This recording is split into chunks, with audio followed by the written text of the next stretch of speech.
you don't have to curse it. It's worth it. Lift the script. Lift the script.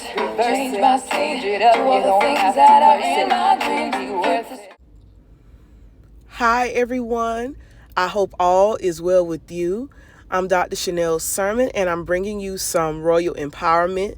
And today, we're going to talk about mental health as it relates to the Bible because, for one, there's a verse that tells us that there is safety in the multitude of counselors.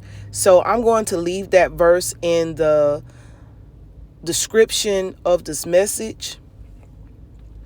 But there is safety in the multitude of counselors.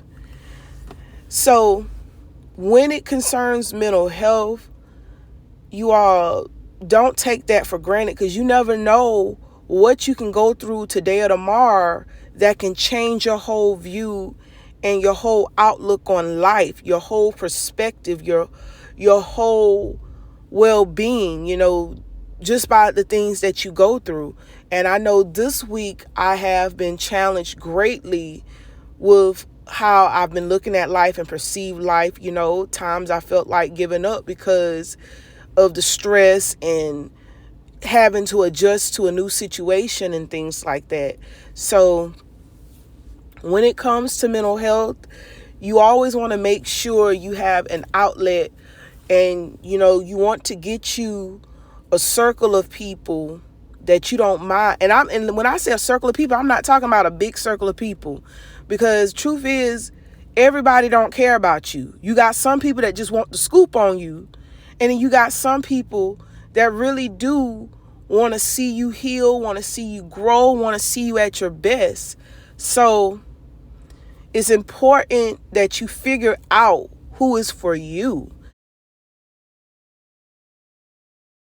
But I say this because when it comes down to it, you got to figure out who is on your squad, who is on your team, who's going to hold you down, who has your best interests. And the thing is, again, you don't want to open that door to everybody. And the older I get, the more I see a lot of people. I'm learning now that a lot of people smile at you, but they'll still throw you under the bus. And we got to be aware of these things when it comes to our mental health, because you don't want to get so open and vulnerable to people that you start sharing the stuff that you don't need to share with everybody.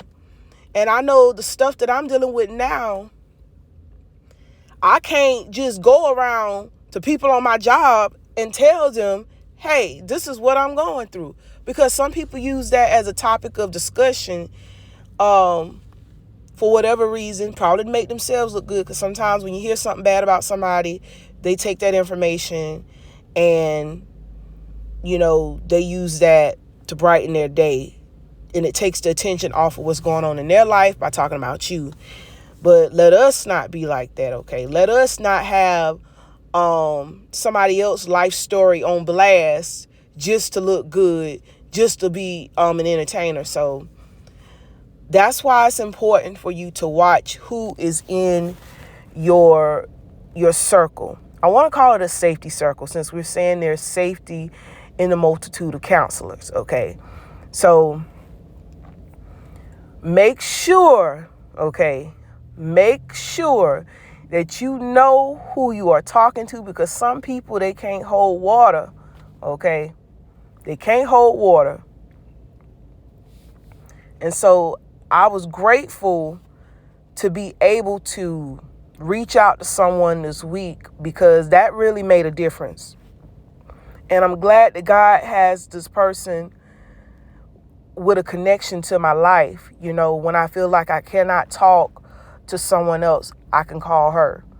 And that's a good feeling, to know that you can call somebody.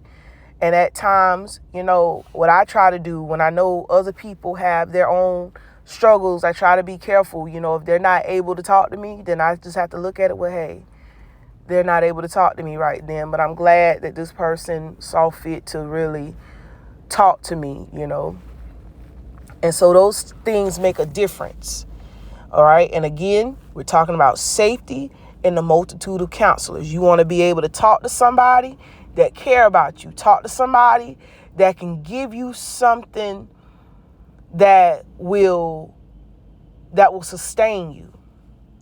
All right. So I would advise you, no matter who you are, even if you're not going through at the moment, just become aware of who you can talk to. And the main person that you don't want to give your personal information to, that's a person where you get everybody's personal information. If you learn the low and the scoop on everybody's personal business, if they bringing you stuff you didn't even ask to learn about concerning somebody's personal business, look, you better not tell that person anything.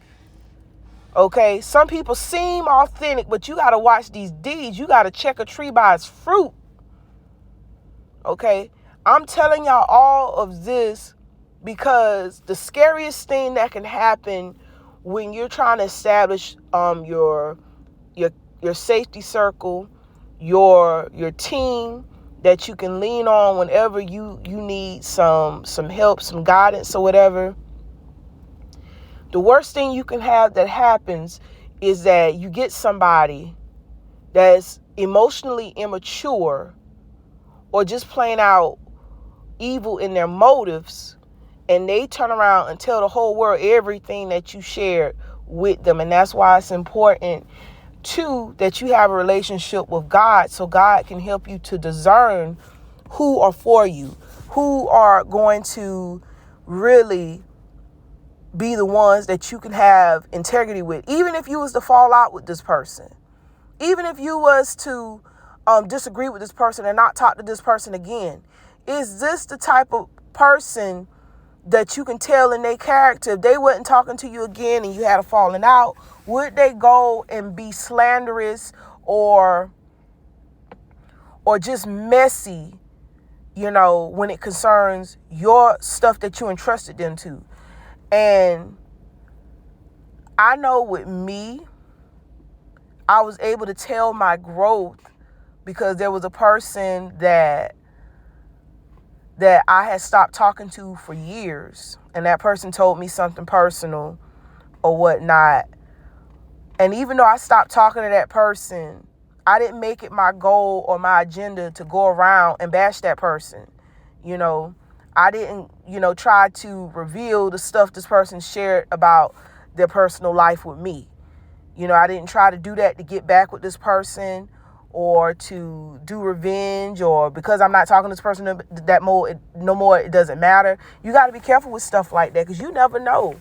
If somebody trusts you with their information and then you turn around and start airing it out, you never know if you get into a space of where somebody airs out something real personal about you. Another thing when we're talking about this stuff too, sometimes, and we all are capable of doing this, sometimes we may open our mouths about something that we don't need to talk about. I think most of us know what is acceptable, but then sometimes, because everybody's different about what they want to disclose to the public, what they want to share with others, we're different in certain things.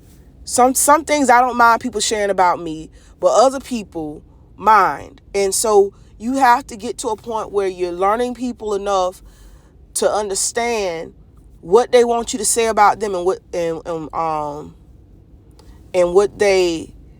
don't want you to say about them. So when you're talking about the circle of people, whenever you tell somebody something sensitive, let them know, hey, I don't want you to share this with anybody. I don't want anybody to know that I've been dealing with this until I'm ready. So sometimes you have to be direct. I remember years ago, I had a friend that, didn't understand that. And that person would tell me things private about their lives, and I wouldn't air it out.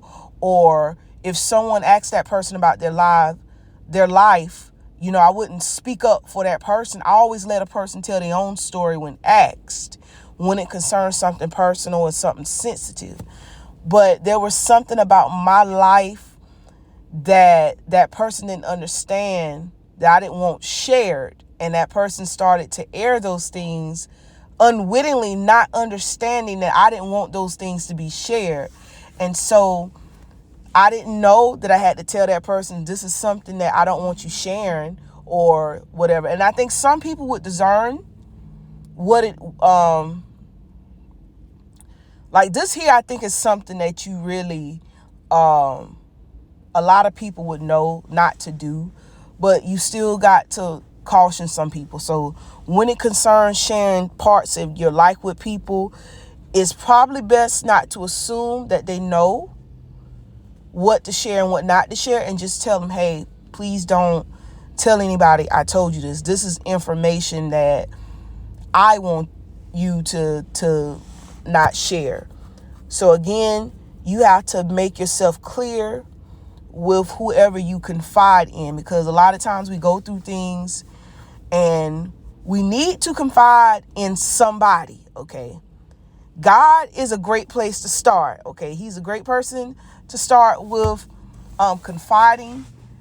However, too, you have other humans, you have humans on this earth, and it feels good to be able to share your feelings and things like that.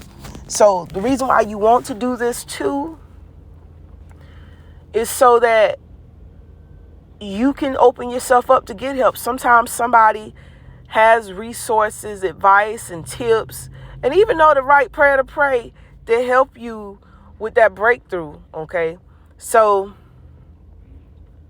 you want to, again, find safety in the multitude of counselors. Now, I want to say multitude because I'm not talking about just one person. Okay, I'm talking about talk to maybe one or two other people that you feel will understand you and hear you out and things like that. Now, where I'm at now, I still have not utilized more people to talk to concerning my situation, but I'm on my way. I am on my way. What I do, if you don't know me, what I do, I proceed carefully. Okay, I proceed carefully. I don't tell somebody that, again, can't hold water. You know, so again, just make sure you know who you are dealing with when you confide in them. Now, while we're talking about mental health, I also want to make it known that this is also Domestic Violence and Abuse Prevention Month. And I want to shine some light on this as well, because this deals with mental health. And what people need to know is that abuse is when somebody mistreats you over and over. Okay, and abuse can occur one time. Okay, so it doesn't have to be necessarily repetitive. With abuse, it's a mistreatment. Okay, and you have to understand what it is. And a lot of times what happens is when we talk about domestic violence awareness, I know with me, the thing that I'm thinking about is a person getting beat on. And the thing is, when you're in an abusive relationship, you usually have signs that escalates before violent things happen. And last year, I had learned so much with getting involved with the domestic violence awareness calls. And this year, when it comes to mental health, I've learned more too. And so the reason why when it comes to these things, it's good for you to get involved because you learn. And I'm going to share with you a recap of some of the things that I've learned concerning domestic violence awareness and prevention. Last year, what I started learning is that a lot of people that are caught up in those situations, they've already encountered domestic violence settings as children. And I'm one of them. And when they do, they tend to, at some point in their adult lives, encounter the same thing. So people that have grew up in those settings, 9 times out of 10, they're going to get involved in that relationship, that type of relationship at some point. Okay. And I believe it's something that's familiar in your pain that you've gone through, that's familiar in that relationship that that a person could end up with, that turns abusive. And it's something that's familiar. And that's why a lot of times people that grow up with that trauma, they end up in that relationship at some point that's abusive. And it doesn't mean that's the only relationship that they can attract. It means that person still has to heal from some things. And for me, I will just give you a snapshot of where I'm coming from with my own life. So with me coming up and encountering that, I came out of an environment that was not emotionally healthy for me, and I had low self-worth. And so with low self-worth, when I got into a relationship with somebody, and I was settling, but I didn't want to believe that I was settling, but actually I was. I was accepting this person in a relationship that could not give me what I gave him. And that's where I realized that my perception of self, my self-worth, my value, I settled for this person because this person had nothing coming to the table. This person had responsibilities that were beyond me and drama. And somehow I attracted that, because when this person showed me, okay, he couldn't, he's not fit to be a person or a man in a relationship. He's not fit to take care of a family or whatever. When that person showed me that or whatnot, now I can see that, okay, this is who I picked. I picked somebody who already was incapable. And that happened because I settled. And so when you settle, sometimes you settle because you feel like that's the best you can do. And so that's one of the mistakes that I've made that had put me into a abusive relationship. And so the abuser has their own trauma. I don't know anybody that abuses someone that don't have an unresolved trauma, because a person that's hurting someone, they're doing it because of something that happened in their past. They're doing it and they're reenacting, or they're being proactive in their own way to make sure that whatever's going on in their mind, they're making sure that you don't get away with whatever somebody got away with before in their life. And that's why a lot of us that have been in abusive relationships, that's why we encountered those things. Because the other person, they're trying to make sure that certain things don't happen to them again, or they want to make sure that they feel powerful by controlling someone. And the thing is, for them to feel like they have to control you, you have to give up something. You have to have sacrificed something for them to feel like, well, they can control you. You sacrifice your self-worth, your self-esteem by tolerating the foolishness. So when it comes to abusive relationships, it deals with mental health, it deals with trauma, and people that are in it, a lot of times you have this attachment. I know I had that attachment where we say we love this person, and we do love that person in that moment. We're in love with that person, and we don't want to let go of that person because of the attachment, and that's why some people stay as long as they do. That's why some people put up with what they put up with. But this is one thing I hope that will break the strongholds off of anybody that's in a bad relationship. Love does not hurt. It does not hurt. No one should ever make you hurt every day. No one should ever do things just to make you upset or just to manipulate you, because that was some of the things I was dealing with in that abusive relationship. The person would leave so I could beg him back. And interesting to him, he got mad at me because I wouldn't beg him back. He thought that when he ran out or walked out on me or whatever, that I was going to beg him back. I was going to call and look for him and beg him to come home. And he actually got mad at me because I wouldn't beg him to come home. So that was just a whole nother crazy situation. And this is one of the main things that I'm about to talk about now, that I want to encourage people to be careful about when you're in a relationship with somebody that's giving you a hard time and that's difficult. You got to understand that no one should put you in a situation where you could go to jail.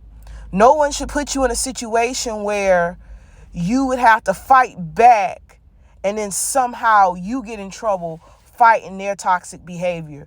That almost happened to me one time with this same person that I'm discussing. This person had, caused trouble for me, a lot of trouble for me. And this person was breaking things in the house, breaking my things. And the person was breaking my things because he got mad that I wouldn't beg him back. So that prompted me to go and just confront him. I didn't try to fight him or hit him, but he was threatening to knock me out. And those wasn't the exact words that he told me, but he was threatening to knock me out on the floor. And I didn't come to fight him. I come to tell him to stop tearing up my things. So at the end of the day, I had called the police because this person shoved his fingers in my face. And when the police got there, he skipped the parts of where he was tearing up stuff and doing things to my stuff. And he just solely focused on me. And I realized, had I fought or swung on him when he shoved his fingers in my face, how that could have went all the way to the left, and either me or both of us could have went to jail. And nobody should ever put you in that type of predicament. So I say this because, again, love should not hurt. Love should not hurt, and no one is worth your freedom and your livelihood. A person that's right for you should not put you in a compromising position. Not when it involves your freedom, not when it involves your peace of mind unnecessarily, so. And I say unnecessarily because sometimes people create problems. And it's problems that don't have to exist, but some people create problems. So that's what I mean by unnecessarily. What I mean, let me give you an example. If a person don't do what they're supposed to do and they blame you for the outcome, that's an unnecessary burden and problem to you. Okay? So I want to reiterate some things concerning Domestic Violence and Abuse Prevention Month as it relates to what I learned last year. I want to let you know that the people, again, that are involved in those relationships, they're dealing with some trauma.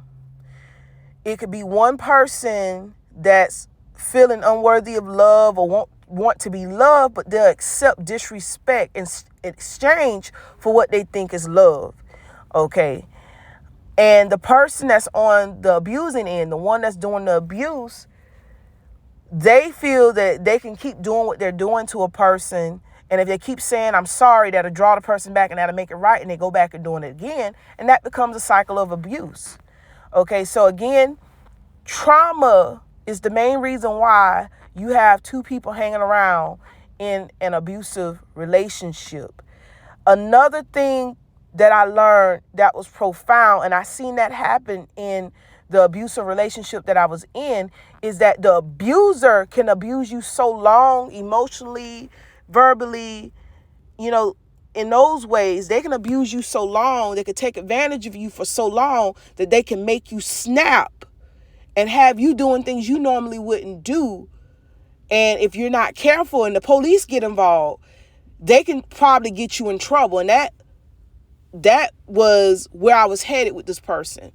I'm going to give y'all a snapshot of, no, I already told y'all that. Sorry, y'all. I ain't about to take y'all back down that lane. But that was with the person that shoved his fingers in my face because he was initiating a fight with me and I wasn't trying to fight him. But, okay, so that's how that can be. When we think of Domestic Violence and Abuse Prevention Month, we need to look at the signs. And the sign starts off with subtle disrespect, passive aggressiveness, saying things that might hurt your feelings. And a lot of times when we want to get to know somebody and we want to believe the best about somebody, we'll sit back and accept certain things in hopes that the disrespect will stop, the shade will stop, or whatever like that. So if you see things like that happening, that person is going to get worse as long as you keep accepting it. And don't try to change that person either. You can let the person know that you don't like this stuff. You don't like what they're doing. And it's up to that person to decide. And that person also needs to get healing as well. If you find yourself in a relationship with somebody that's abusive, you may need to get healing as well. Inner healing. Love yourself enough to never put yourself in a predicament that you can foresee that's going to be a problem.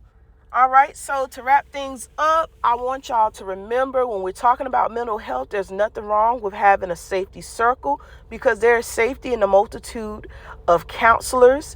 And also, you want to be aware about domestic violence, learning about domestic violence, abuse, and prevention. You can actually help a friend, help a family member, or someone that is going through that situation. So, again, thank y'all so much for tuning into this broadcast and take care.